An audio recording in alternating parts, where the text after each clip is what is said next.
Conformational isomerism. अब देखो conformational isomerism क्या होता है, जिसे हम कहते हैं सहरूपण समावयवता। सहरूपण समावयवता होता क्या है, रोटेशन है कि मान लो दो कार्बन हैं, दोनों कार्बन का आपस में क्या है, सिंगल बॉन्ड के थ्रू क्या है, रोटेशन है। कि मान लो अपने पास में एग्जांपल लेते हैं, फॉर एग्जांपल इथेन का एग्जांपल लेते हैं। किसका एग्जांपल लिया, इथेन का एग्जांपल लिया। और इथेन का फॉर्मूला क्या होता है, C2H6। अगर इसको हम लिखें तो मान लें कि अपने पास दो कार्बन, एक कार्बन ये रहा, एक कार्बन ये रहा। ये दो कार्बन हैं, इन दोनों के साथ में क्या लगे हुए हैं, हाइड्रोजन लगे हुए हैं। क्या लगे हुए हैं, हाइड्रोजन। अब ये सिंगल बॉन्ड के थ्रू क्या करते हैं, ये रोटेशन शो करते हैं। और रोटेशन से क्या है, डिफरेंट डिफरेंट क्या है, स्ट्रक्चर को प्राप्त करते हैं, जिसे हम कहते हैं कन्फॉर्मेशनल आइसोमरिज्म या रोटोमर भी कहते हैं इन्हें। क्या कहते हैं इनको, रोटोमर। क्या कहते हैं इनको, रोटोमर कहते हैं। इस बात का ध्यान रखना। अब देखो ये जो आइसोमरिज्म है, कन्फॉर्मेशनल आइसोमरिज्म है, ये मेनली क्या है, टू टाइप की होती है। और टू टाइप में भी क्या है, एक अपने पास में होती है एक्लिप्स्ड होती है, एक होती है स्टैगर्ड, यानी जिसे हम कहते हैं एक्लिप्स्ड और एक होती है स्टैगर्ड। एक्लिप्स्ड में क्या है, एक्लिप्स्ड को कहते हैं सामान्य भाषा में ग्रसित, और इसे कहते हैं सांत्रित। ठीक है, तो एक अपने पास में क्या है, एक्लिप्स्ड कन्फॉर्मेशनल और एक है स्टैगर्ड कन्फॉर्मेशन। अब देखो एक्लिप्स्ड है या सांत्रित है, ये क्या होता है ये अपन देखेंगे आगे। लेकिन क्या है, कन्फॉर्मेशनल है, इसको लिखने के लिए हमारे पास में टू फॉर्मूलेज हैं, यानी दो तरीके से लिख सकते हैं। एक अपने पास में होता है सोहार्स फॉर्मूला, और एक होता है न्यूमैन प्रोजेक्शन। ठीक है, इन दो फॉर्मूलों की सहायता से हम क्या लिख सकते हैं, इन एथेन के अंदर एथेन हो, प्रोपेन हो, ब्यूटेन हो, किसी में क्या लिख सकते हैं, सहरूपण को दर्शा सकते हैं। सोहार्स में क्या होता है, सोहार्स में सीधी सी बात है कि दो कार्बन है, कोई दो कार्बन ले लें, उन दो कार्बन क्या सिंगल बॉन्ड से एक तिरछी लाइन बना देते हैं, और तिरछी लाइन पर क्या उसके जुड़े हुए एटम्स हैं उनको क्या कर देते हैं, शो कर देते हैं। मान लो इसके एटम्स क्या है, ये ए है, बी है, और ये क्या है, सी है। इसी प्रकार इसका ए, ये क्या है, बी, और ये क्या है, सी। ठीक है, और न्यूमैन में क्या होता है, इनको शो करते हैं एक सर्कल के द्वारा। कैसे शो करते हैं, सर्कल के द्वारा शो करते हैं। फ्रंट कार्बन है वो तो अपने को यहाँ से क्या है दिखाई देती है कि सेंटर के अंदर फ्रंट कार्बन है, आगे वाला कार्बन है वो तो आगे है। पीछे वाला कार्बन है उससे जुड़े हाइड्रोजन एटम है वो पीछे से क्या है, दूसरा कार्बन है उससे निकले हुए दिखाई देते हैं। तो ये तो एक तो न्यूमैन प्रोजेक्शन है, एक क्या है, सोहार्स प्रोजेक्शन है। अब इनकी बात करते हैं कि वो ग्रसित फॉर्म कौन सी होती है और सांत्रित फॉर्म कौन सी होती है। देखो सोहार्स में मेनली दो फॉर्म होती है, और इथेन के लिए पूछा जाता है, इथेन है उसमें कितने कन्फॉर्मेशन आइसोमरिज्म होते हैं, तो ध्यान रखना इनफाइनाइट। कितने होते हैं इथेन के अंदर, अगर पूछे कितने कन्फॉर्मेशन आइसोमरिज्म होते हैं तो ध्यान रखना इनफाइनाइट, ये बात ध्यान रखना। अब देखो कैसे शो करते हैं, एक्लिप्स्ड क्या होता है और स्टैगर्ड क्या होता है। अगर एक्लिप्स्ड की बात करें हम तो सीधी बात है कि ये अपने पास में क्या है, एक अपने पास में कार्बन बॉन्ड है जिसमें दो कार्बन एटम है वो जुड़े हुए हैं, और इन कार्बन एटम के एक हाइड्रोजन एटम ये है, एक हाइड्रोजन एटम है दूसरा ये है।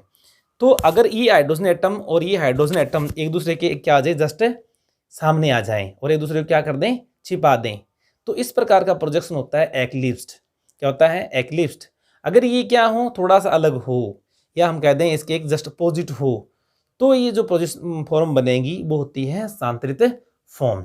और ध्यान रखना जो एक्लिप्स्ड फॉर्म होती है ये क्या होती है, मोर अनस्टेबल होती है। ये क्या होती है, मोर अनस्टेबल होती है। क्या होती है, मोर अनस्टेबल होती है, जबकि ये क्या होती है, स्टेबल होती है। अब इन दोनों को देखते हैं अपने किस प्रकार से कन्फॉर्मेशनल आइसोमरिज्म शो करते हैं। तो देखिए लिखने के लिए हमारे पास में दो प्रोजेक्शन थे, एक तो है हमारे पास सोहार्स और दूसरा क्या है अपने पास में न्यूमैन प्रोजेक्शन। तो अगर हम बात करें कन्फॉर्मेशनल आइसोमरिज्म इन इथेन, कन्फॉर्मेशनल आइसोमरिज्म इन इथेन।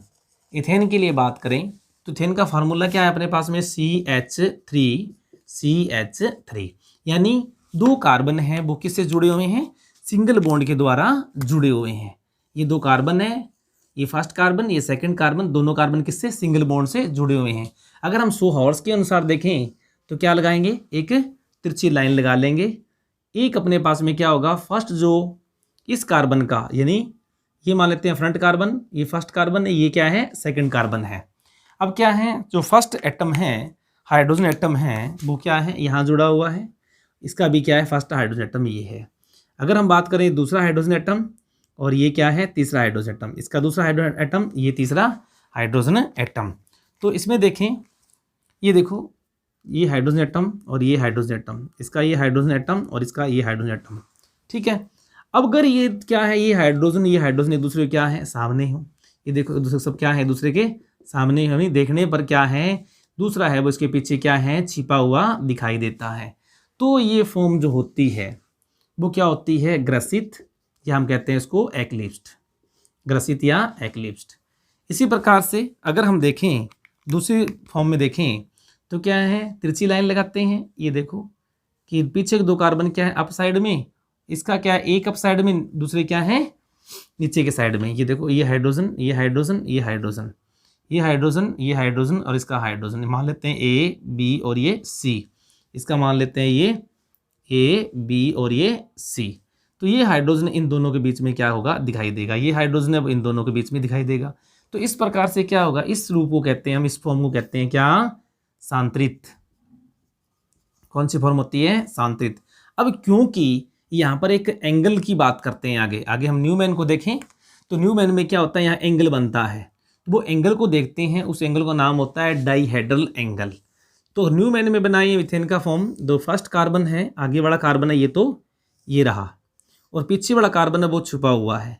अगर पीछे वाले कार्बन के हाइड्रोजन भी क्या है, जस्ट इसके क्या हो, पीछे हो, जस्ट इसके क्या हो, पीछे हो। ये देखो, फ्रंट कार्बन के हाइड्रोजन और पीछे वाले कार्बन के हाइड्रोजन क्या इसके पीछे हो, तो अपने को दिखाई न दें। इन दोनों के बीच में जो एंगल बनता है वो क्या हो, 0 डिग्री का एंगल हो। दोनों के बीच में एंगल जो बने वो क्या हो, 0 डिग्री का एंगल हो। कितना डिग्री का, 0 डिग्री का एंगल, जिसे हम कहते हैं डाइहेड्रल एंगल, डाइहेड्रल एंगल कहते हैं। अब डाइहेड्रल एंगल की वैल्यू कितनी है, 0 डिग्री। तो कौन सी फॉर्म होगी, ये एक्लिप्स्ड, एक्लिप्स्ड, एक्लिप्स्ड फॉर्म होगी। अगर बात करें हम इसी के अंदर, न्यूमैन के अंदर, कि ये देखो, ये कार्बन फ्रंट वाला और ये पीछे वाले कार्बन के हाइड्रोजन हैं, वो बाहर से क्या यहाँ से निकलते हुए दिखाई पड़ते हैं, अपने को यहाँ से निकलते हुए दिखाई पड़ते हैं। तो ये फ्रंट कार्बन के हाइड्रोजन और ये क्या है, ये पीछे वाले कार्बन के हाइड्रोजन एटम है। देखो, ये पीछे वाले कार्बन के क्या है, हाइड्रोजन एटम है। तो यहाँ पर देखो, इन दोनों हाइड्रोजन एटम के बीच में डाइहेड्रल एंगल है, वो लगभग क्या होता है, 60 डिग्री का। कितना है, 60 डिग्री का। तो इनमें रिपल्सन क्या, हाइड्रोजन हाइड्रोजन रिपल्सन क्या है, कम है। जब रिपल्सन क्या है, स्टेबिलिटी ज़्यादा होती है। तो ये फॉर्म कौन सी फॉर्म होती है, स्टेगर्ड। कौन सी फॉर्म होती है, स्टेगर्ड फॉर्म होती है। एक फॉर्म और होती है जिसे हम कहते हैं स्क्यू या स्क्यू फॉर्म। क्या होती है, स्क्यू फॉर्म। वो क्या होती है, इस न्यूमैन के अंदर अगर एंगल क्या है, 0 डिग्री और 60 डिग्री के बीच का हो, यानी जिसे हम कहते हैं थीटा डिग्री का एंगल हो, तो वो कौन सी होती है, यानी 60 डिग्री से या तो ज़्यादा हो या फिर क्या हो, कम हो, वो फॉर्म क्या है, इनकी स्क्यू फॉर्म है। तो इसकी स्टेबिलिटी देखें अपन, तो स्टेबिलिटी किसकी ज़्यादा होगी, रिपल्सन यहाँ पर कम है, इसकी स्टेबिलिटी ज़्यादा। उसके बाद में थीटा एंगल वाली और 0 एंगल वाली सबसे स्टेबिलिटी लो होगी, इस बात का ध्यान रखना। तो यहाँ पर क्या है, 3 चीज़ें अपने हमने पढ़ी कि कन्फॉर्मेशनल आइसोमरिज्म के अंदर एक तो फॉर्म होती है एक्लिप्स्ड, एक होती है क्या, स्टैगर्ड फॉर्म होती है। एक्लिप्स्ड फॉर्म जो होती है वो क्या होती है, मोर रिपल्सन होता है, लो स्टेबल। जो स्टैगर्ड होती है, रिपल्सन क्या है, लो होता है, जिस कारण से स्टेबिलिटी हाई होती है। और इस न्यूमैन के अंदर हमने क्या बताया, यहाँ पर हमने 3 फॉर्म पढ़ी। अगर डाइहेड्रल एंगल की वैल्यू, डाइहेड्रल एंगल की वैल्यू क्या होती है, ये देखो, डाइहेड्रल एंगल की वैल्यू कितनी बताई हमने, 0 डिग्री। एक होती है थीटा डिग्री, और एक है अपने पास में 60 डिग्री। तो क्या होगा, इनकी स्टेबिलिटी ऑर्डर क्या हो जाएगा, दिस हो जाएगा। तो इथेन का स्थायित्व जो क्रम है वो क्या है, 60 डिग्री है, वो ज़्यादा स्थायी है। उसके बाद में थीटा डिग्री, उसके बाद में क्या था, 0 डिग्री। क्या कारण था इसका, इसका कारण ये था, ये हाइड्रोजन है, इनके बीच में क्या हो, रिपल्सन। क्या है इनके बीच में, रिपल्सन। यहाँ पर रिपल्सन हाई है, यहाँ पर रिपल्सन वेरी लो, और यहाँ पर क्या है, मीडियम है। अब अगर हम बात करें यहाँ पर एक्लिप्स की, तो इसमें क्या है, 0 डिग्री वाला, 120 डिग्री, 240 और 360 डिग्री वाले क्या होते हैं, किस फॉर्म में होते हैं, एक्लिप्स यानी ग्रसित फॉर्म में होते हैं। इसी प्रकार से सांतरित की बात करें यानी स्टैगर्ड की बात करें, तो 60 डिग्री, 180 और 300 डिग्री वाले क्या होते हैं, सांतरित फॉर्म में होते हैं। अब देखो क्वेश्चन पूछने वाला क्या है, कोई एंगल दे देगा और वो कह देगा कि इसमें से सेट निकालिए जो सांतरित स्वरूपण को दर्शाता है, ऐसा सेट निकालिए जो ग्रसित फॉर्म को दर्शाता है। अब देखो इनके अलावा जो अदर एंगल होंगे वो क्या होंगे, स्क्यू के होंगे, यानी अदर एंगल। अब देखो बात ये थी यहाँ पर स्टेबिलिटी की, तो स्टेबिलिटी के साथ साथ में किस पे डिपेंड करती है, एनर्जी पर। अब देखो एनर्जी ऑर्डर अगर हम देखें कि एनर्जी का बढ़ता हुआ ऑर्डर देखें, तो जो रिपल्सन ज़्यादा होगा वहाँ पर एनर्जी भी क्या होगी, ज़्यादा होगी। इसलिए हम क्या कहेंगे कि एक्लिप्स्ड फॉर्म की एनर्जी क्या होती है, ग्रेटर देन स्टैगर्ड, इस बात का ध्यान रखना। और वैसे ऑर्डर देखें इनका, तो पहले क्या होगा, एक्लिप्स्ड, उसके बाद में क्या होगा, स्क्यू, और उसके बाद में क्या होगा, स्टैगर्ड। अगर इस तरह से दे रखा हो तो ऐसे होगा। अब देखो एक बात और ध्यान रखना, अब इन दोनों फॉर्म के बीच में कौन सी, ग्रसित फॉर्म यानी एक्लिप्स्ड व सांतरित फॉर्म, दोनों के बीच में जो ऊर्जा अंतर होता है वो कितना होता है, सीधा सीधा क्वेश्चन पूछ लेते हैं, कितना होता है, 3 किलो कैलोरी पर मोल, या फिर वहाँ पर दिया होता है 12.5 किलो जूल पर मोल। ब्यूटेन में कन्फॉर्मेशन आइसोमरिज्म, जब ब्यूटेन का कन्फॉर्मेशन आइसोमरिज्म देखते हैं तो देखिए कि इसके लिए अपने पास में 3 तो बनते हैं ग्रसित फॉर्म और 3 ही बनती है सांतरित फॉर्म। टोटल कितनी फॉर्म बनती है, आपसे पूछ ले क्वेश्चन, तो आप ध्यान रखना कितनी फॉर्म बनती है, 6 फॉर्म बनती है। अब 6 में 3 एक्लिप्स की बात करें, एक तो अपने पास में पोजीशन देखो, जब मिथाइल ग्रुप है, मिथाइल ग्रुप दोनों को लेके आए सामने, मिथाइल ग्रुप है, दूसरे मिथाइल के पीछे क्या हो जाए, एक्लिप्स्ड हो जाए, तो उस समय कितना एंगल बनेगा, 0 डिग्री। तो इसे हम कहते हैं कंप्लीटली एक्लिप्स्ड फॉर्म। उसके बाद में थोड़ा रोटेट करके इसको 120 डिग्री पर ले आते हैं, तो भी क्या होता है, वो एक्लिप्स्ड फॉर्म। फिर उसको और रोटेट करके मिथाइल ग्रुप को आगे ले जाते हैं यानी 240 एंगल पर, तो ये भी क्या होता है, एक्लिप्स्ड फॉर्म होती है। अगर हम देखें इसके सांतरित रूपों को यानी स्टैगर्ड फॉर्म को देखें, तो मिथाइल ग्रुप और मिथाइल ग्रुप जस्ट एक दूसरे क्या है, अपोजिट है, यानी 180 के एंगल पर है।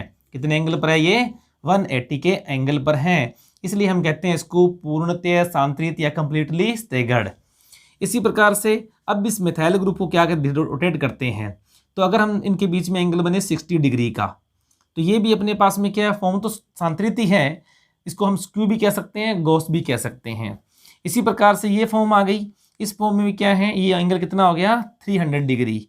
तो अपने पास में इनके एनर्जी ऑर्डर को देखें, तो एनर्जी कर्व को देखते हैं, तो क्या प्राप्त होता है कि डी फॉर्म की एनर्जी सबसे लो, उसके बाद में हाईएस्ट एनर्जी किसकी है, ए की, यानी जो कंप्लीटली एक्लिप्स्ड है उसकी एनर्जी क्या है, ज़्यादा है। इसी प्रकार से बी और सी को देखें, बी और ये देखो, बी और ये क्या है, सी, दोनों क्या है, एक्लिप्स्ड फॉर्म है, इनकी एनर्जी भी क्या है, हायर है। इसी प्रकार से अगर हम देखें ई और एफ, ये दोनों फॉर्म क्या है, इन स्क्यू भी कह सकते हैं, अपने सांतरित फॉर्म भी है। तो इन फॉर्मों की एनर्जी देखें तो इन ग्रसित की फॉर्म बजाय क्या होती है, लो होती है, और सबसे लो एनर्जी किसकी होती है, डी की, यानी कंप्लीटली स्टैगर्ड की होती है। तो अगर हम एनर्जी ऑर्डर देखें तो सर्वाधिक जो एनर्जी होती है, हाईएस्ट जो एनर्जी होती है वो किसकी होती है, कंप्लीटली एक्लिप्स्ड की। उसके बाद में बी और सी जो ग्रसित हैं, उसके बाद में ई और एफ क्या होती है, स्क्यू फॉर्म की, और सबसे कम जो एनर्जी होती है वो क्या होती है, कंप्लीटली स्टैगर्ड की होती है। जिसकी एनर्जी कम होती है वो क्या होता है, मोर स्टेबल, और जिसकी एनर्जी हाई होती है वो क्या होता है, लो स्टेबल। इसलिए इनका स्टेबिलिटी ऑर्डर क्या आ जाएगा, इस तरह से D is more stable than E और एफ, इसके पश्चात में बी और सी, और सबसे लास्ट में क्या है, ए, जो कि वेरी लो स्टेबल है। अब क्या है, इनका एनर्जी डिफरेंस पूछ लिया था, या तो पूछ लेते हैं एथेन में, सीधा सीधा क्वेश्चन तो क्या एथेन से आ जाता है। अगर वो इथेन से क्वेश्चन ना पूछे, ब्यूटेन से या किसी अन्य से पूछ ले, तो आप इस तरह से बना सकते हो। हमें पता है कि ग्रसित फॉर्म कौन कौन सी होती है, 0 है, 120 है और 240 है। इसी प्रकार से 360 डिग्री, 360 डिग्री भी क्या होती है, ग्रसित फॉर्म होती है।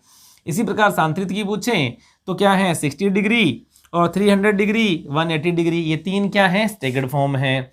ठीक है। और एनर्जी डिफरेंस पूछे, अगर पूछे एनर्जी डिफरेंस बिटवीन किसके, सांतरित, यानी ये डी फॉर्म, डी यानी सांतरित यानी कंप्लीटली जो स्टेगर्ड है और कंप्लीटली क्या है, एक्लिप्स्ड है, इन दोनों में एनर्जी डिफरेंस पूछे तो कितना है, 22 किलो जूल पर मोल। इसी प्रकार से अगर एक्लिप्स्ड, नॉर्मल एक्लिप्स्ड और किसका पूछे, स्टेगर्ड का पूछे तो ये है। तो इनका एनर्जी डिफरेंस भी क्या है, कई बार क्वेश्चन में पूछ लेते हैं। नॉर्मली जो क्वेश्चन है इस तरह का एनर्जी डिफरेंस वाले क्वेश्चन है बहुत कम, यानी स्टेबिलिटी ऑर्डर वाले क्वेश्चन आते हैं या फिर एनर्जी ऑर्डर वाले क्वेश्चन आते हैं जो कि हमारे को याद रखने हैं।